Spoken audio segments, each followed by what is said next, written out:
not a lot of kids always understand how you have to pay with actual money in the real world, especially if they're kids with paper money and they don't always understand that certain things can cost real money. And it's pretty cute.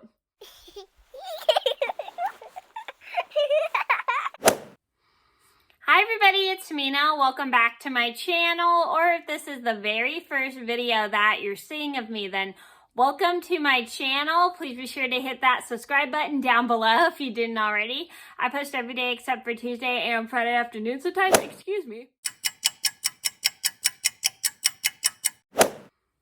I apologize, I had to yawn.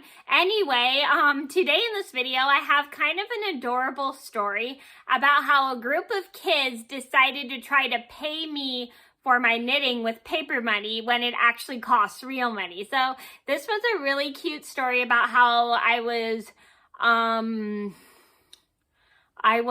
selling my knitting at a local elementary school, doing like a little pop-up at a local elementary school.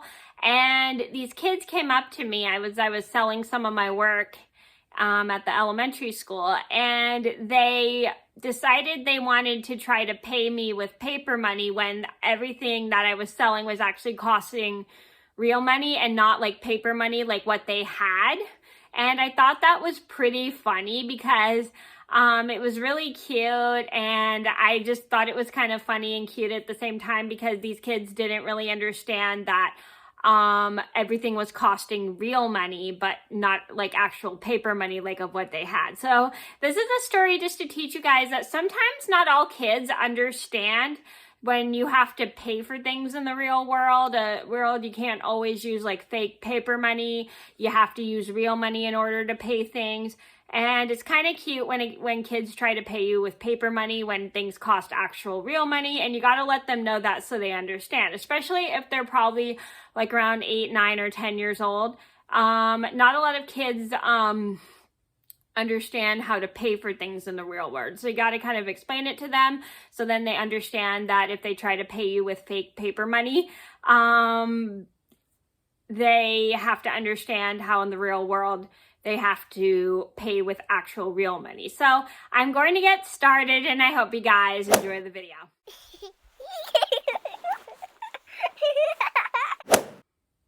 So this all started about a year ago. I was out of school. I was doing a little pop-up with my knitting.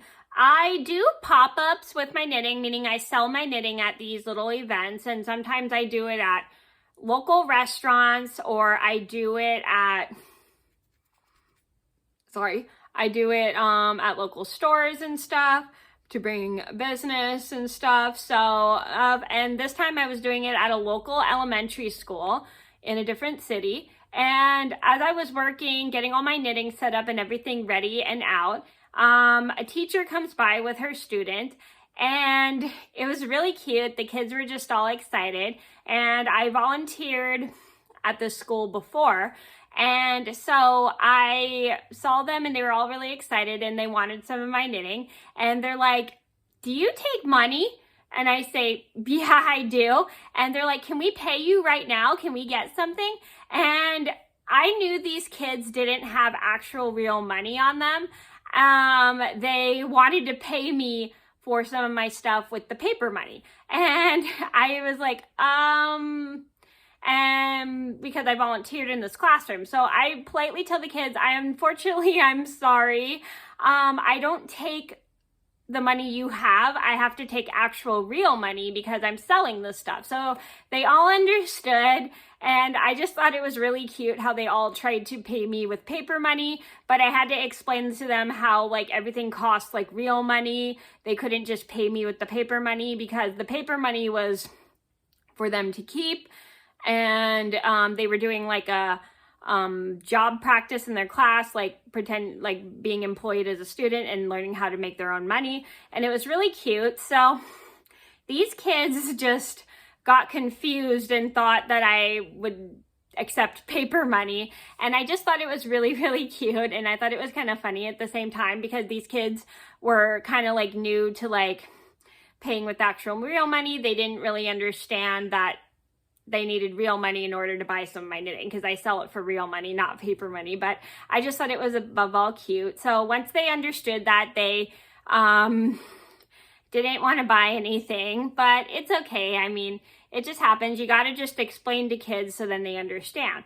And I was really happy that these kids understood, and it was really fun to like watch them look at my knitting, and they really enjoyed looking around, and I thought it was cool. So after a couple minutes, the bell rings and the kids leave, and I say goodbye to the kids and the teacher, and I above all laughed because I thought that was like the cutest thing I had ever seen. So the moral of the story is when you're a vendor at an elementary school with younger kids, not a lot of kids understand that when they want to buy something from you, they have to pay with actual real money. They can't just pay with fake paper money. You have to kind of explain that to them so they understand that they need actual money to pay for things in the real world, because not a lot of kids understand how in the real world when you're shopping you have to pay with actual cash or like credit cards and stuff. So you kind of have to explain this to them so they understand, because not a lot of kids get the point that they have to have actual money on them for certain things when they're going to pay for stuff. So you kind of have to let them know so they understand how paying for things, because when kids are younger, or maybe around like a young age, let's say 9 or 8, or maybe 4 or 5, they don't really understand in the real world how when you're in a store you have to pay with actual real money, and you can't just pay with fake paper money or chocolate coins like that. So you kind of have to let them know. So that was the really cute story about how some kids tried to some younger kids tried to buy my knitting with some paper money that they had in their pockets. I hope you guys enjoyed the video. Thank you so much for watching, and I hope this video taught you that if kids try to pay you with fake paper money that they get from their teachers, like pretending to be employed or having an allowance, you have to explain to them that you don't take paper money, because not a lot of kids understand you're not really playing store, you're just being a real vendor, and you need actual real money from them if they want to buy something. So you kind of have to let them know that so that everyone understands. So you need to let people know that, kids know that if they want to buy something from you and you're a vendor at an elementary school, they have to pay with actual real money, not money, and they can ask their parents for money, but you can't accept paper money that kids have, or like money from a toy cash register, because you got to explain to kids when things cost real actual money and not fake paper money. So that was a really cute story about how some kids wanted to buy my knitting with some fake money that they had from their teachers in the classroom for play money. I hope you guys enjoyed the video. Thank you so much for watching. Please be sure to like and subscribe if you haven't already. I post every day except for Tuesday and Friday afternoons sometimes, and I'll see you in another video soon. Bye. If you enjoyed this video, then go ahead and give it a thumbs up and subscribe to my channel.